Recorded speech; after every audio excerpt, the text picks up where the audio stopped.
Sir, I think we can start. Ajay, we are good to start, right? Yeah, in a 1 minute idalla, 1 minute start ಮಾಡಿ. Okay, sure, sir. Okay.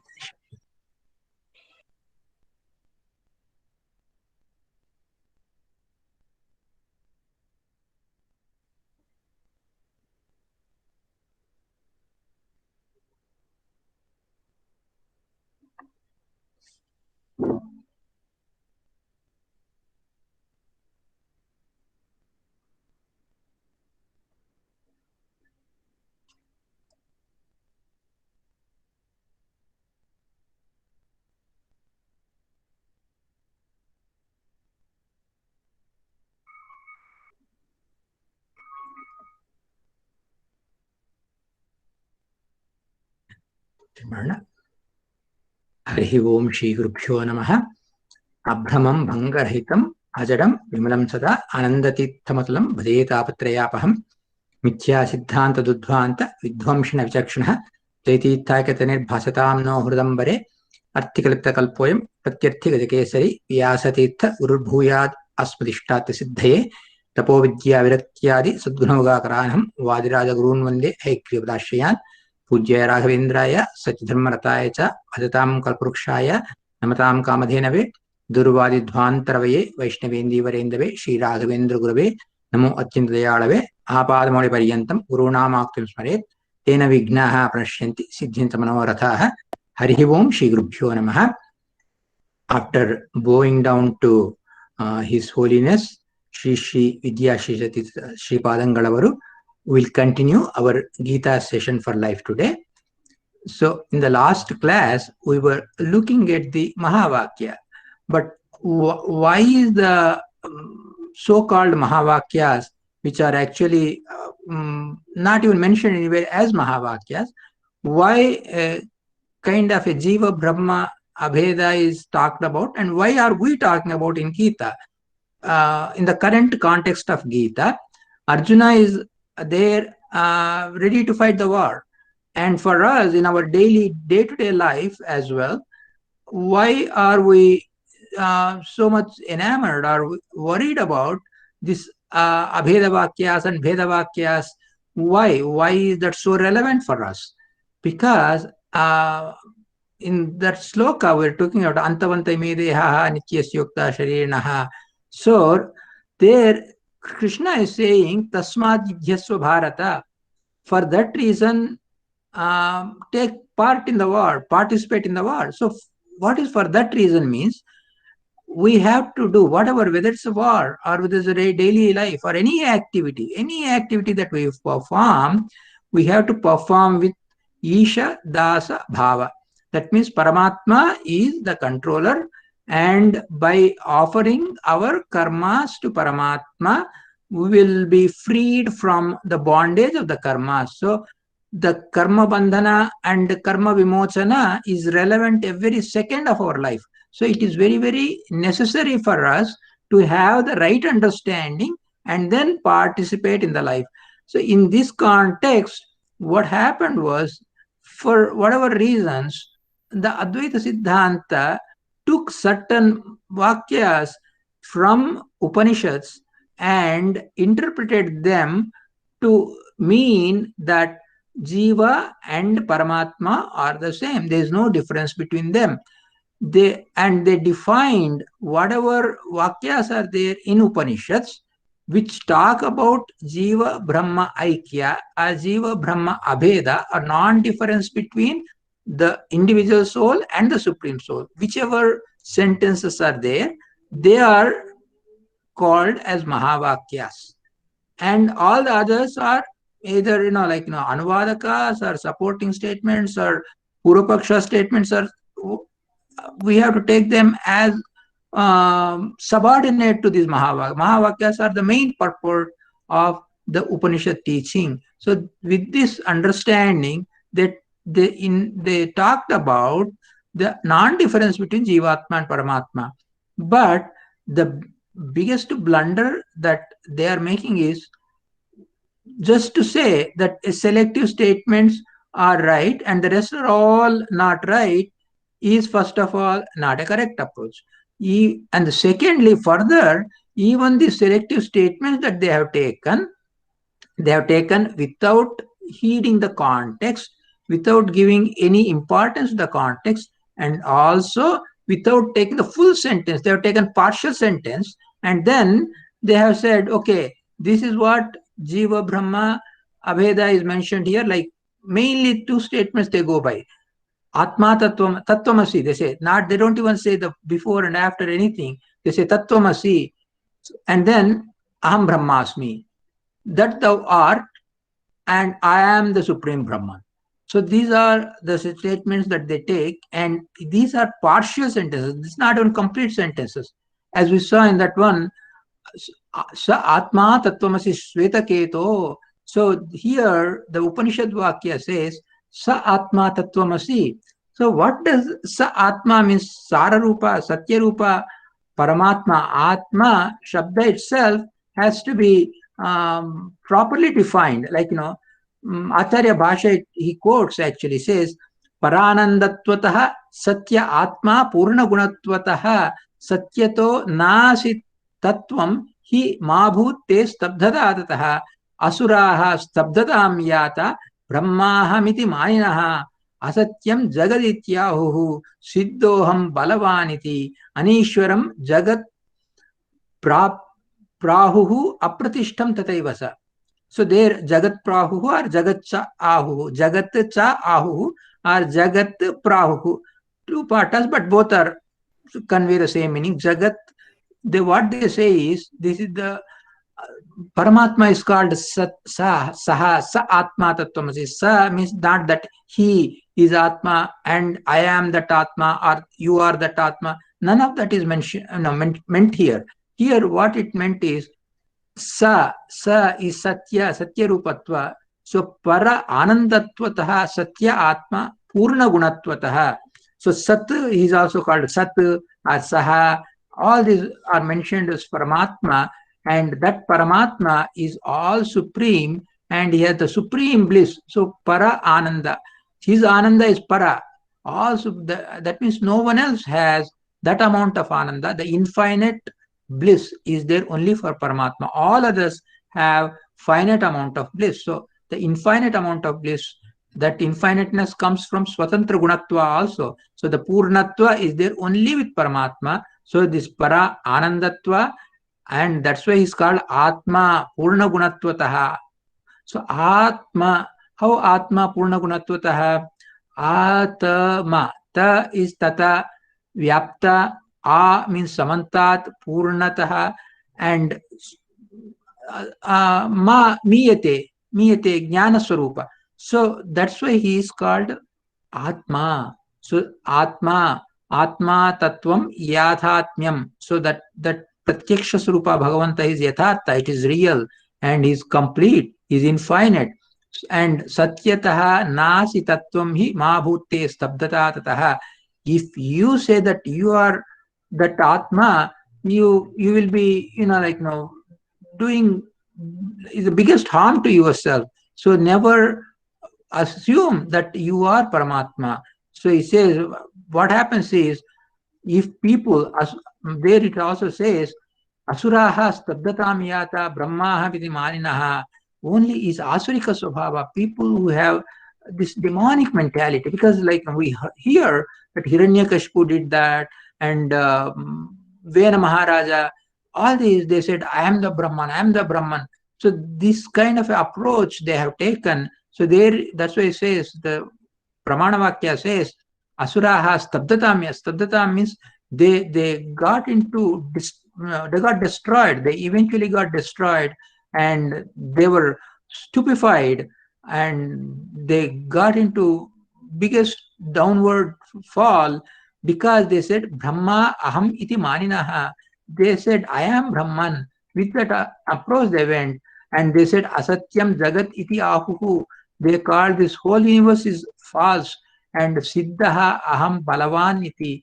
And it's like, whoever says, I am Brahman, I am all supreme, I am all pervading, I am just bound in the small body, but my real Swarupa is beyond this body, and I pervade this entire universe. This kind of a wrong understanding people had, and then they said, but we perceive the difference. We are so weak, we are so helpless. Means, oh, that's all mithya, asatyam jagat. This whole universe is asatya, is mithya jagat. And Anishwaram, Jagat Prahuhu. Prahuhu means they uttered. Or Jagat Cha Ahuhu. So Jagat Cha Ahuhu or Jagat Prahuhu. Anishwaram, without, that means there is no separate Ishvara. Apart from you, you are the Ishvara. He is Ishvara. I am Ishvara. And Sarvam Khalvidam Brahma. Every soul is Brahman.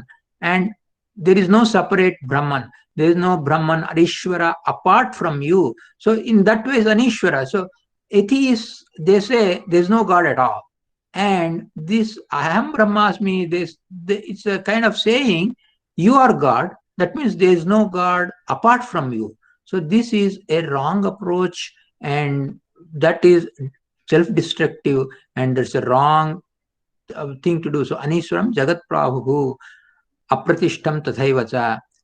And Apratishtha, that means there is no other entity which supports this universe, because this universe is supported. Who is supporting this universe? Means this whole universe is mithya. So there's nobody needed to support this universe. So this kind of approach they have taken in Bhagavad Gita further down. Asatyam Apratishtam Jagadahuraneshwaram. So the same thing is quoted. Krishna says only the wrong people with the wrong knowledge take that approach. So Sri Krishna is going to say further down, and this in this context, Tasmat Yudhyasva Bharata. Here, for that reason, you participate in the war. For that reason, you take part in every activity of your life. Every activity. Remember that you are very limited and Paramatma is infinite, and you are ever dependent upon Paramatma. This will enable us to do our sadhana with great devotion and surrender feeling to God. And we should not have that, okay, Vyavaharika will surrender to God, but Paramarthika we are same as God. That is also not right, because as we saw, even after going to moksha, the difference is going to be there, because in moksha also, Paramatma is the one who is going to control us, who is going to guide us, who is going to be independent all the time, and we are going to be dependent all the time, even after going to moksha. And for obtaining such a relationship with Paramatma, that relationship is not identity relationship, that relationship is surrender relationship. So this relationship always should be there. For that sake, for attaining such moksha, yuddhasva, participate in the. So how can fighting the war will lead to moksha? Means not fighting the war itself, but fighting the war. Arjuna is asked to fight the war with the feeling that he is Aswatantra, Paramatma is Swatantra, and even this war, which is for Dharma Samsthapana, is a kind of worship to Paramatma, and such worship form has to be undertaken by everybody in every action that they undertake, and including for Arjuna, even in the battlefield, for fighting the battle, he has to do, and for us to fighting the battle of life. And life is really is like a battle. We undergo so many difficulties, we face so many problems, we face so many diseases, so many difficulties. Every step of the way, we have to remember Paramatma and surrender ourselves to Paramatma, and knowing that we are ever dependent, and that feeling with the current situation, you all know how helpless a human being is, how helpless all the living beings are, and how Paramatma alone is all independent, all controlling superpower. So this we experience every moment of the life, and to deny our own anubhava and to go by superficial meaning of the Upanishads is a very wrong thing to do. And in this context, Sa Atma Tattvamasi Swetaketu, where Uddalaka is giving instruction to Swetaketu as per the request of Swetaketu, there he gives actually a lot of examples. And here he says, Yatha Pakshi cha Sutram cha Nana Vriksharasa api Yatha Nadya Samudrascha Yatha Vrikshapara. In Acharya, in Tatparya, Gita Tatparya, in this context, actually summarizes whatever in Chandogya Upanishad we come across that's Atma Tattvamasi. That thing Acharya takes up here also and gives a kind of a brief account of that and says that is only Jiva Brahma Bhedavakya. And there he gives the examples, Yata Pakshicha Sutramcha Nana Vruksharasapi. The example that we already saw is a bird tied to the post.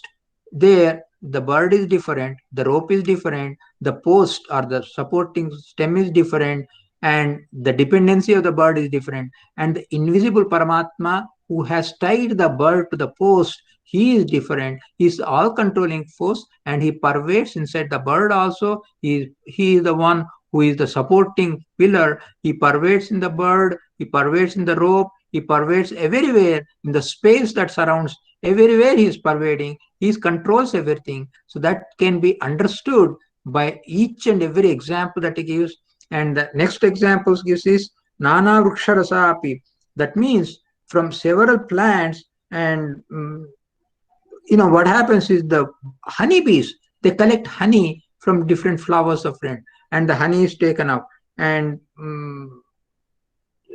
the different trees will yield different kinds of fruits. So everywhere we see the difference between Panchabheda, basically difference between one drop of honey and another drop of honey. People will think like they give wrong understanding that you mix up 2 drops of honey, you are left with same honey, you don't get a different substance.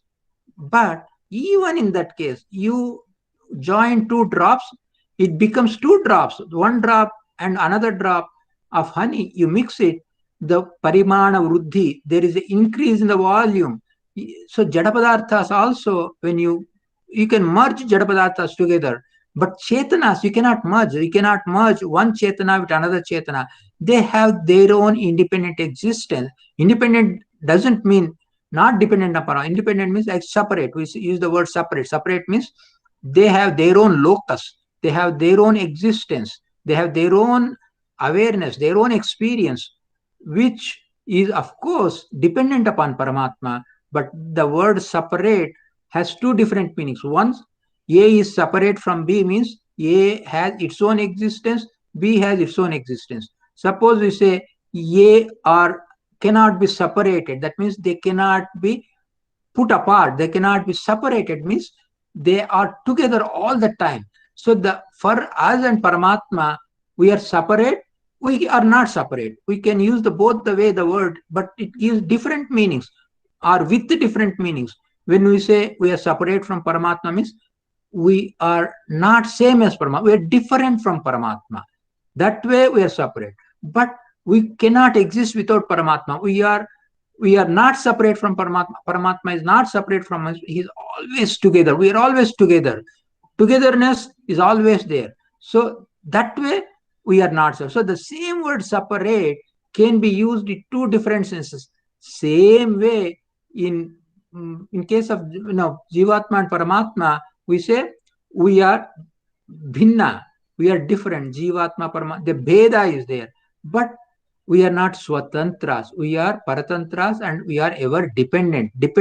We are not independent. So that way we are not separate. We do not have a separate independent existence, but we have separate dependent existence. That means we are different entity, but we are still one, that is have our own ananda. Our anandanubhava Paramatma only gives us, but our own anandanubhava is very limited, very finite amount, and Paramatma's ananda anubhava is infinite and is ever swatantra. So this difference has to be understood properly, and the examples that Uddalaka gives for Swetaketu, all those examples indicate this difference only. So, and also Yatha Natyah Samudrascha, this is another thing people will get confused, because the examples, look, the reason why these examples are chosen like this is, these examples will seem to give non-difference, but they are different. For example, the river comes, joins the ocean. People will say, see, once the river joins the ocean, they are not different, they're same. The river becomes part of the ocean. That is how we enter Paramatma, we become part of him. This is the wrong understanding. What it means is, the rivers and the samudra, they do not have their own independence. River does not decide, okay, let me go and join ocean. It's some external force, something that is supreme, makes the river exist, makes the river flow, makes the river join Samudra. And even when the river joins the Samudra, we may not be able to differentiate and separate. But Paramatma knows the difference. Even the Samudra, it looks as if there is no change in Samudra when the river comes and joins. Yes, that's our for Sthula Drushti. But if you really think about it, that much water of the river has joined the Samudra. So it is actually increased the volume of Samudra to that extent. But of course, we cannot perceive because it is our limitation. We do not perceive the difference because of our limitation. But once again, Paramatma, in the form of sun, in the form of making of clouds, he makes the, like, by being a internal force, by being a supporting force, by being Sarvantaryami. He is Antaryami of the Surya, and he becomes Antaryami of the Meghas. He makes the Antaryami of the, he is Antaryami of water, and he makes the water evaporate, form in the form of, make it form a cloud. He makes it rain again into the river, and he fills up the river. So this cyclic process, Paramatma alone does it. And through all these Tattvabhimani Devatas, he pervades into all of them and makes the whole thing happen. And still the rivers are different from Samudra. We can, whatever we consume the river water in one way, we consume the sea water in another way. There is a difference between river water and sea water. Even after the rivers join the sea, still they have their own independent existence, in the sense the water can still evaporate and form the clouds and come back into the rivers again. So our limitations should not give the impression, just because we cannot differentiate, we should not get the feeling that they are non-different.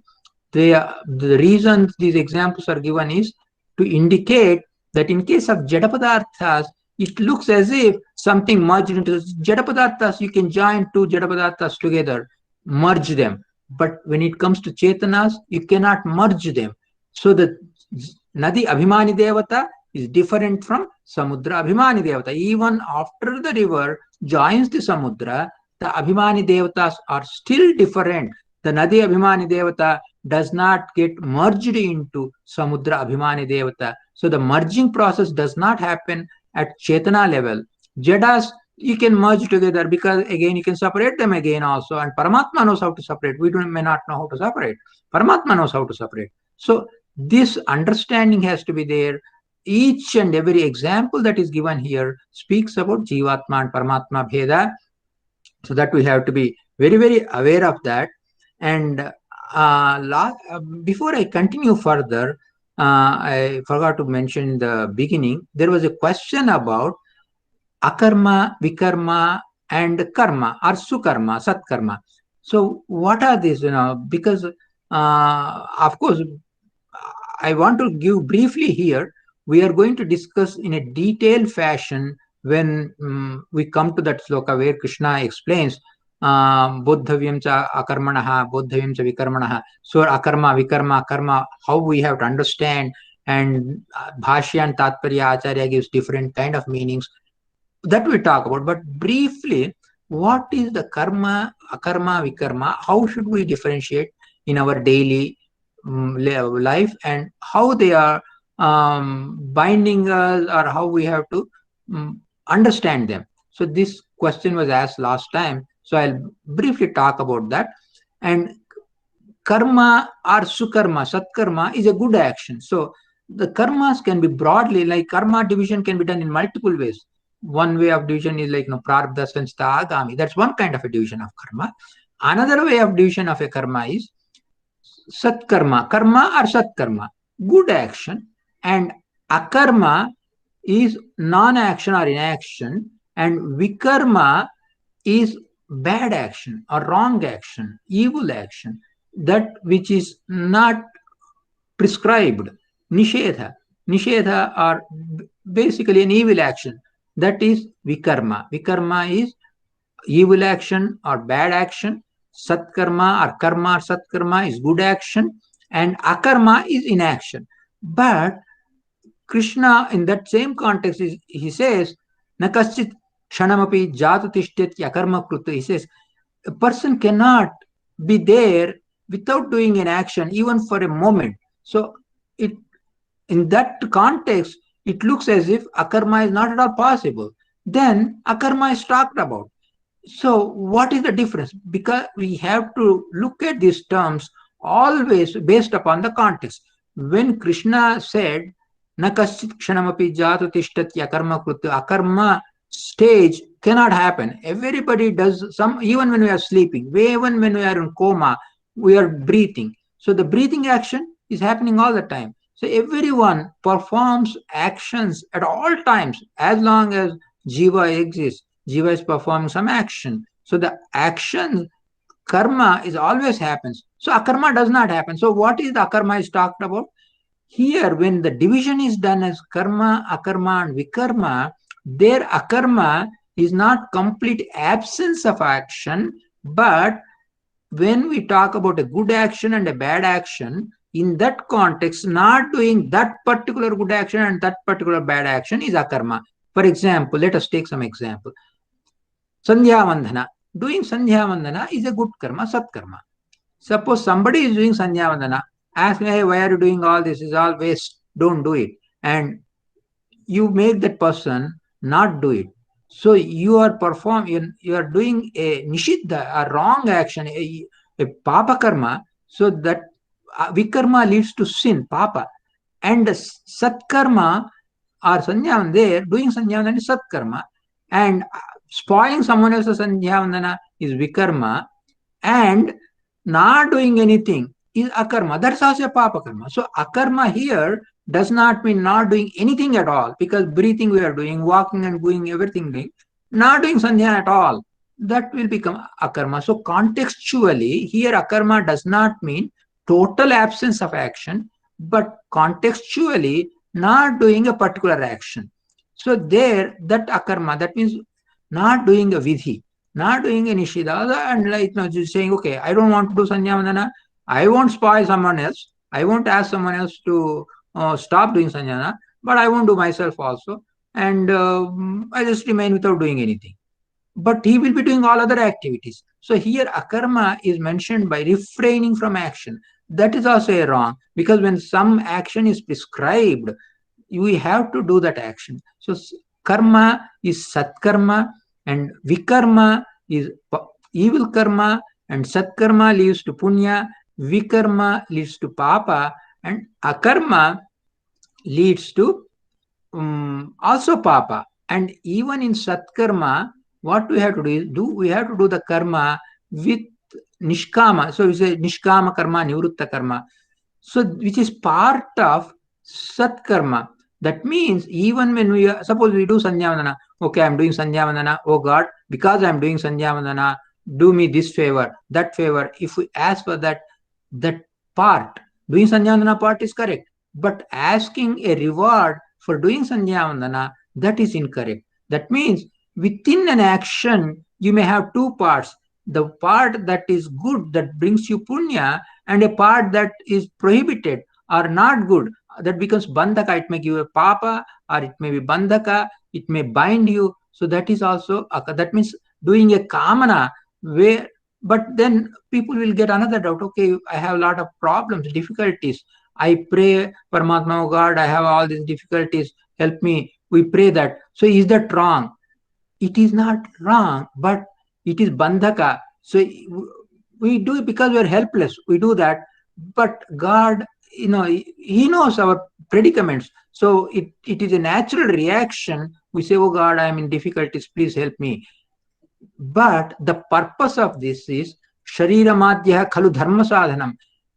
Oh God, if you take away my diseases, I'll be healthy, then I can perform my duties, which includes offering prayers to you. So it becomes a dharma sadhana. So though the kamana is there, that is eventually meant to do the dharma karya. So that way it is not completely wrong, but we have to slowly develop the knowledge. Yadhitam tava bhaktanam asmakam ruhare hare tadashu karyam karyagna pralayarkayata bhrava.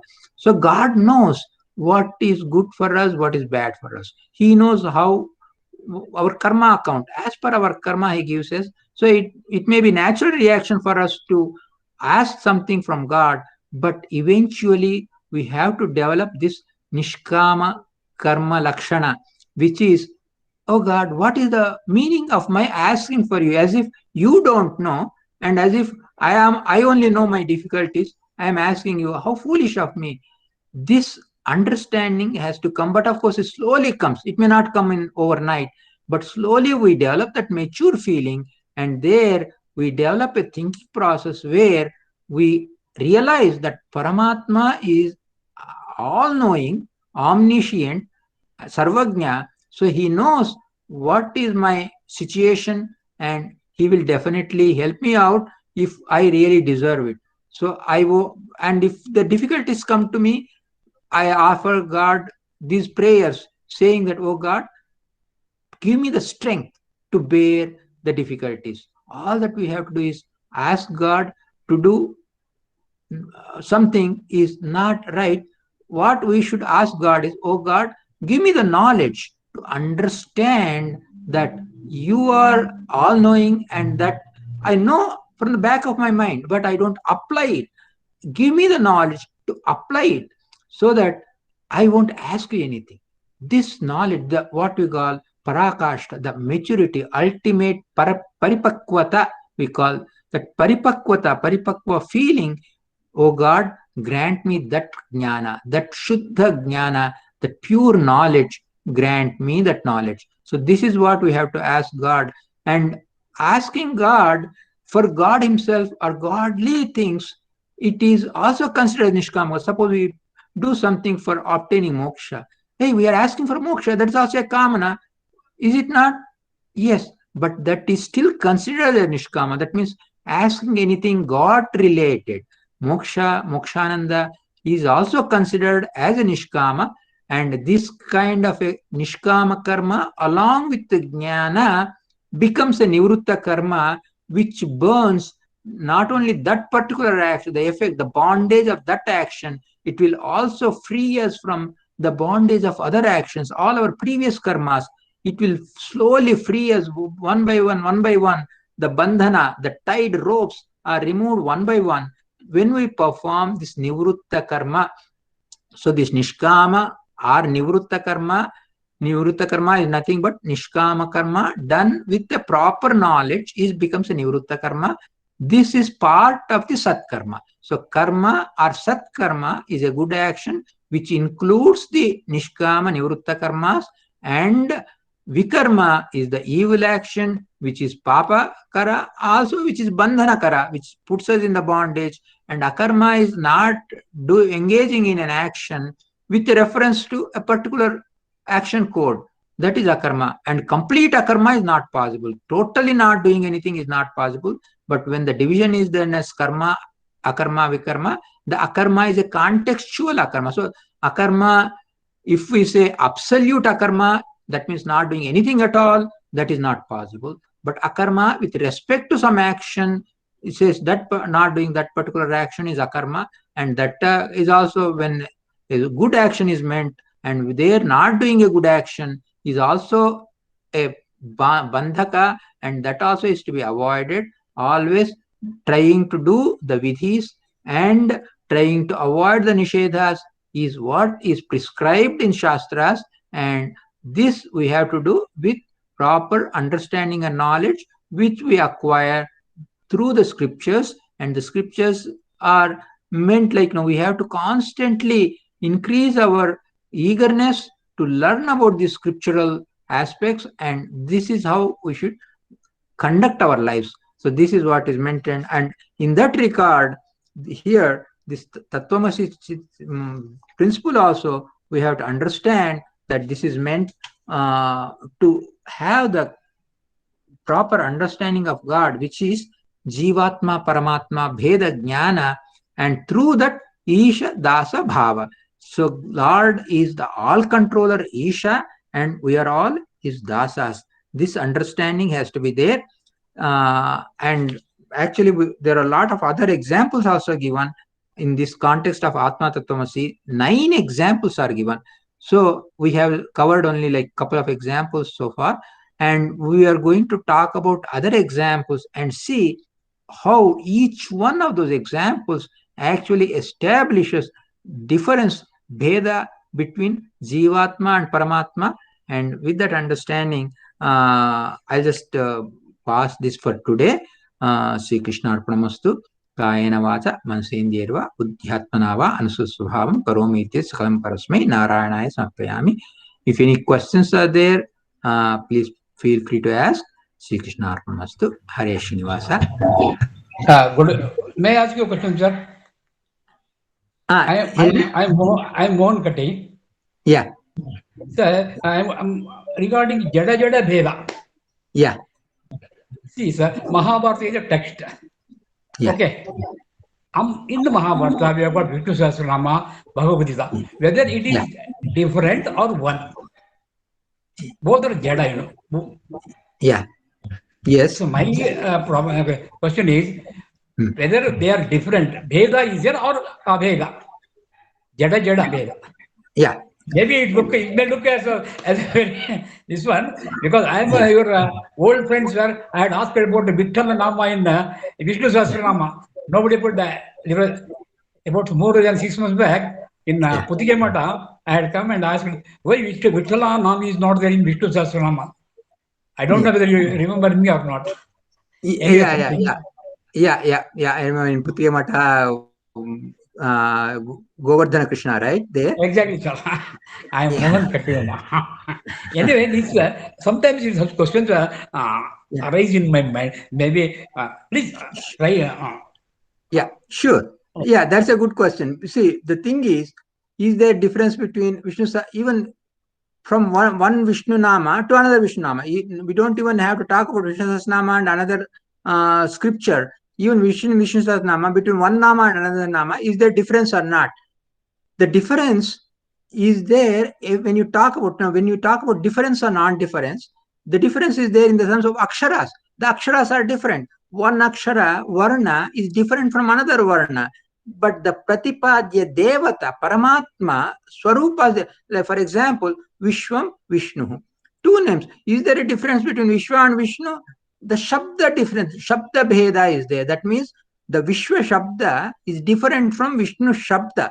The Shabda, because when you pronounce, the way our muscles will change, the way the sound comes out, the way it is recorded, you see the sound wave recording, everything, the Shabda Bheda is there, but the entity, the Paramatma, the Swagata Bheda Vivarjitattva is talk about. That means the Paramatma who is propounded, like for example, we talked about every name of the God. The name by itself doesn't mean anything. Like we can say Sarvashabda Vachyatva. That means Kalapa, Napata, whatever some meaningless word we say, even that says Paramatma. How? Means we have to go to its own etymology. We may not know the etymology, but through that etymology, the Paramatma is known. So Nama, name itself, the word, the sounds don't mean much. Along with the Nama, we have to attach a Rupa. So we say, okay, when we say Vishwa, Vishwanamaka Paramatma, some formation we think about the God. That Rupa Chintane, so that we can associate. When you say Vishnu, okay, Chatubhuja, Shankha Chakra Gadavatma, but that is not the only form of God. We say Ananta Bahu, he has infinite hands, but at the same time 4 hands. How can the 4-handed God, 2-handed God, infinite-handed God, are they all same? Yes, they are same. How? Means it is his Achintya Adbhuta Shakti. He can take any form he wants. Same in Vishnu Sahasranama. Between one Shabda and another Shabda, the Shabda Bheda is there, but the Nama is having 2 different Rupas we think of. That is only for our convenience. Paramatma is present in every single form at all times. So 2 different forms. So Nama has to be associated with Rupa. But Rupa still, Nama and Rupa may give us a little bit of better understanding. But still it is not complete, because Nama and Rupa, what is his guna? So we talk about his gunas. His guna. Like for example, Vishnu means Sarva Vyapakatva guna. So the Vyapakatva guna, we are talking about his infinite pervasion. And another place, some other Krishna, Saundarya, suppose Akarshana Swarupa, we talk about his infinite attraction. Oh, this sound, beauty, infinite beauty and infinite pervasion. They are two different qualities. So there is a difference in Paramatma. No, in infinity, what happens is everything merges together, because infinite pervasion and infinite attraction goes together. So of course, dharma, dharmi, abheda, we say. That means the names themselves have Shabda Bheda is there. That is how Jada Jada Bheda. Whereas Paramatma is alone.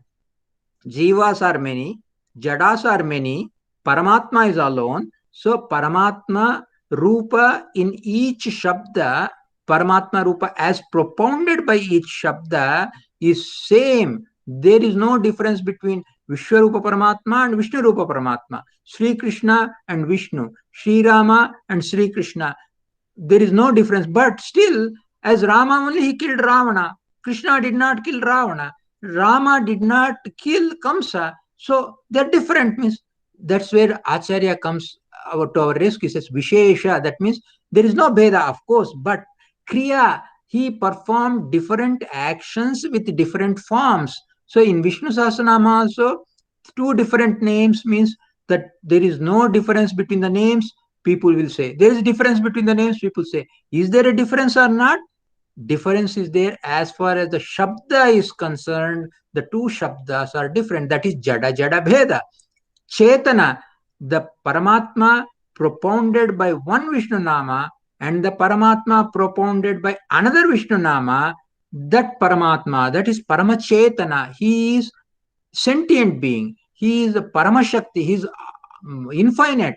There is no difference, because infinite means infinite is infinite, only one infinite. There cannot be two infinites. There cannot be two independent entities. So the Bheda, Shabda Shabda Bheda, Jada Jada Bheda is Jada Jada Bheda is there because Shabda is a Jada, this Shabda is a Jada, and this Shabda is different from this Shabda. Shabda Bheda is there, but Paramatma Swarupa Bheda is not there. So Nama, Rupa, Guna, Kriya, Anusandhana we talk about. That means these four things go together always. To get a reasonable understanding, somewhat a full capsule of understanding is needed. You talk about Nama, Rupa, Guna and Kriya. This togetherness will give us some understanding of Paramatma. With that understanding, we say there is no difference between the Paramatma Swarupa understood by one name of Vishnu Sahasranama and another name of Vishnu Sahasranama. There is no difference in Paramatma Swarupa, but there is a difference between the Jada Jada Bheda. There we see Shabda is a Jada. This Shabda is different from that Shabda because it is obvious our experience. We write it differently, we pronounce it differently. When we utter those words, our facial muscles will change differently while uttering each word, each letter. The ka is different from ki, a is different from e. Our pronunciation changes, sound changes, our hearing, when we absorb the sound, that is different. So the difference is there. Jada Jada Bheda is always there. Jada Jada Bheda is the easiest to understand. The most difficult to understand is Paramatma Swarupas, infinite forms of Paramatma. Every form of Paramatma is infinite, and non-difference between one Paramatma Rupa and another Paramatma Rupa, that is the most difficult thing to understand. So, and Jiva Jiva Bheda is also difficult to understand because both Jiva and Paramatma is Atindriya, Pratyaksha Atita. So it is difficult to understand Jiva Jiva Bheda. Jiva Paramatma Bheda is little bit difficult. Of course, Jiva Paramatma Bheda, Anubhava we understand, but still people will push away their Anubhava and talk about a Bheda. So that is more difficult. But Jada Jada Bheda is the easiest to understand. In case of Vishnu Sahasranama, yes, one Jada Shabda is different from another Jada Shabda. Shabda Bheda is there. That is our own experience because they are pronounced differently, they are heard differently, they are written differently in different scriptures, whatever script you use. So that is what Jada Jada Bheda is there in case of Vishnu Sahasranamas. Thank you very much, sir. Very kind of you. Thank you, sir. Sure. Thank you very much. Sure. No problem.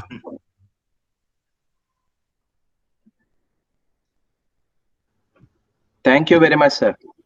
Sure. Yeah. If you think about any other questions, you can convey them later also. We'll cover those questions in our next session. Acharya, I have Thank a you, couple sir. of questions. Thank I don't think somebody Certainly, else sir. was in Certainly, line. sir. Sure. Hare Srinivasa. Acharya, I have a couple of questions. I don't know if somebody else is in line. Sure. Yeah. Feel free. Yeah. I enjoy questions. So.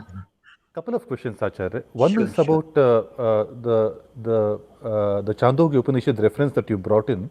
Somewhere I have heard that there is some bit of criticism on the way we Madhvas translate some of the things, like Savarna Dirghe, like Prajna Avadan. Similarly, some people say that you also say it's not Sa Atma Tattvamasi.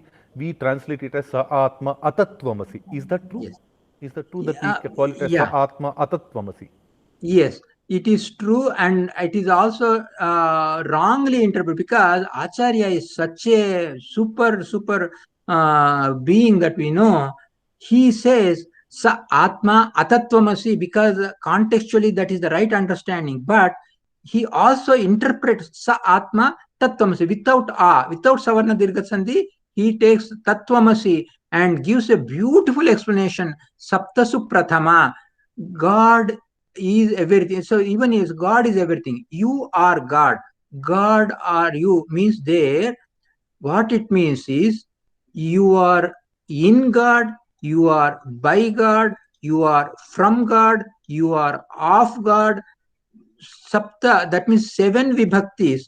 Like Prathama Vibhakti, when it is used, Prathama Vibhakti indicates both Dvitiya, Tritiya, Chatuthi, Panchami, Shashti, Saptami. This is a formula, the Vyakarana Sutra, Saptasu Prathama. So all 7 vibhaktis are indicated by Prathama Vibhakti. So when we say you are God, that means you are in God, you are to God, that means your goal is God, you are by God, that means God is the main, by him only you exist, because if God doesn't want you to exist, you won't. So you are by God means you are dependent upon God, you are by his grace only you exist, you are for God, that means you exist, your goal, purpose is God, God is your purpose, so you are for God, and you are of God, that means you belong to God, God owns you, you do not have your own likeness, you are not a Swami of anything, he is Sarva Swami, so he owns you, so you are of God and you are in God,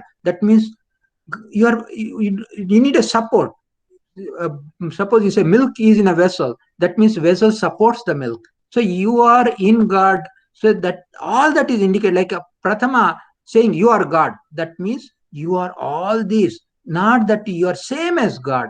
And this is Padma Purana, Acharya gives the quote, Nachatat Sarupataha, he says Adhinatvat, because we are under his control, everything is told God is God. No, like everything is God. Everything is God. God is everything. God is everything. Everything is God means everything is in God. Everything is of God. Everything is by God. Everything is from God. So that is what it is. So Acharya takes both explanations, both interpretations.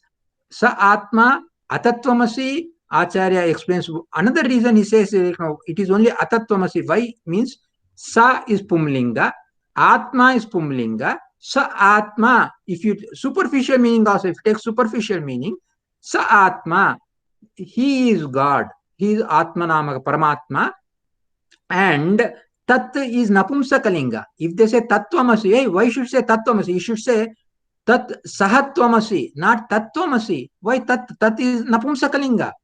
So even Vyakarana Ritya, with their superficial interpretation, it becomes wrong grammar. So Savarna Dirgha Sandhi is an acceptable grammar, whereas saying Sa Atma Pumlinga Shabdas and Tat Tvamasi Napumsakalinga is wrong grammatically also. So even their superficial interpretation gives a wrong interpretation. Acharya not only says Atatvamasi, he also takes Tattvamasi and he explains Tattvamasi in a beautiful way. This is how Tattvamasi is done. And same way, Prajnavadan, Acharya gives Prajna Avadan And also he says Prajna Vadan. In Bhashya, Acharya says Prajna Vadan only. In Tatparya, he says Prajna Avadan. So Acharya gives both. Acharya does not leave out anything. He gives both ways interpretation. Same way, Nasato Vidyate Bhavo, Nabhava Vidyate Satah. There in Acharya takes Avagraha and gives Akara. And with that interpretation, he gives one understanding, one interpretation. And without Avagraha, he gives another. So nasato vidyate bhavo na asataha vidyate abhavaha na asataha vidyate bhavaha. Both interpretations Acharya gives. So everywhere, wherever Acharya has taken the Savarna Dirgha Sandhi or Avagraha, Acharya has given both interpretations, with Savarna Dirgha Sandhi, with Avagraha, and without Savarna Dirgha Sandhi, without Avagraha. He takes both interpretations and Acharya gives. Acharya is thorough and complete. So there is no scope for anybody to pass on any criticism against Acharya, because, oh, Acharya is helpless. He took one interpretation and he could not handle another interpretation. This accusation is meaningless.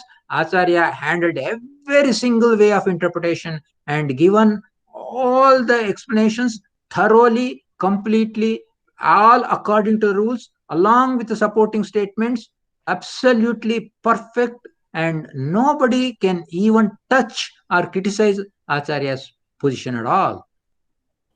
Sure, Acharya, thank you very much. I have another question. Yeah. This probably seemingly contradicts within the Gita. So there is one line in the 15th chapter where he says, Tatah padam tat parimargitavyam yasmin gatanani vartanti bhuya. Now that pretty much goes in line with when we hear in the Tatparya Nirnaya, Drishtva Nachetana Ganan Jatare Shayanan. So when he's looking at all the Jiva Ganas in his stomach, in the Udara, he's looking at whom to give moksha. But on the other hand, in the second chapter, we recently heard that Natve Vaham Jatunasam Natvam Neme Janadipa, which makes us believe that everyone is a Nitya Samsari. Everyone has to be in the samsara for eternity. But in the 15th chapter, there is a seemingly an appearance that there is a way that we can escape the samsara. Here, Nattevaham Jatanasana, it is not talking about samsara at all. It's talking about existence. So, Nachana Bhavishyamaha. So, we are going to exist at all times. Because if we take that it is being in samsara, then is Paramatma in samsara? He is Nitya Mukta. Lakshmi is not. So, he says, Nattevaham Jatanasam Nattvam. So, Natteva Aham. So, he is talking about himself also. Definitely Paramatma is not in samsara. Being in samsara is like, in case of jivas, there's a one kind of a limitation is there. Jivas can either be in samsara or be in moksha or mukti sthana. Only one of the samsara sthana or mukti sthana. Only one place the jivas can be there. Only Lakshmi and Narayana, they can be present in both places because they're nitya muktas. Though they are in samsara, they are there in samsara as a controlling agents only, not as the samsara bandha jivas. Samsara bandha is not there. They are there in samsara only to give the bandha for others. As nitya muktas, they are nitya, ever liberated they are. So only Lakshmi Narayanas are the only two jivas who are there both in mukta sthana and samsara sthana. In second chapter, what is talked about is the existence at all times, not in samsara, but the existence itself. Whereas in the 15th chapter, what is Yadgatva Nanivartante Tadham Paramam Pama also says, whatever dhama goes and don't return, that is my dhama. Vaikuntha, Mukta Vaikuntha Dhama. Of course, in Vaikuntha again, Mukta Sthana and Amukta Vaikuntha are there. But Mukta Vaikuntha Sthana, once people go to the Mukta Vaikuntha Sthana, they never come back. Jaya Vijayas are, they are cursed and they come back because they are in Amukta Vaikuntha Sthana. That's why they come back to earth. But otherwise, whoever gets out of this samsara, goes to moksha, they will never come back to samsara again.